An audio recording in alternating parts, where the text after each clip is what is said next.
let's jump right in.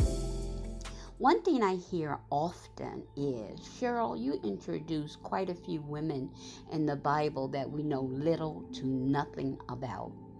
And that pleases me because, when I fell in love with the Bible, I realized there were so many truths and tidbits to get out of different circumstances for our lives, right? So we should know something about any person's life who's mentioned in the Bible. So I'm glad that that's the feedback that I normally hear.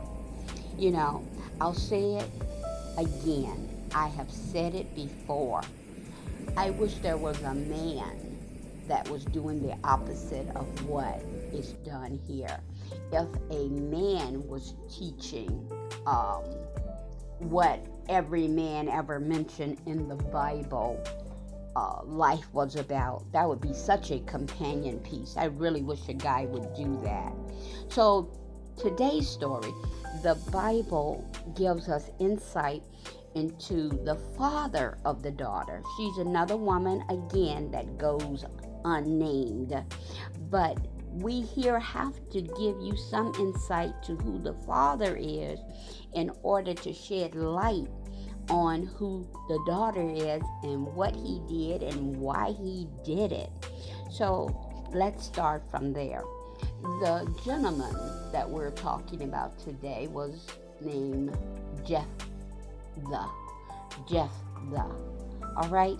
And so our story today is Jephthah's daughter. But let's first ask ourselves, what does it mean to be short-sighted? That's one of the questions that Monique is going to put in the chat for us today. Because I think this whole thing, that's what I love about bringing the subject matter, because all of us can hear points about it. Those of us who know the stories great, those who come to study it, then we can get around this round table and give our feedback, our opinions about facts that we read, right? So what I come up with regarding the whole story, the word that stayed and stuck with me was short-sighted. So what does it mean to be short-sighted? And then I had to ask myself, Cheryl, how often and when was it last you made a decision and didn't think it all the way through?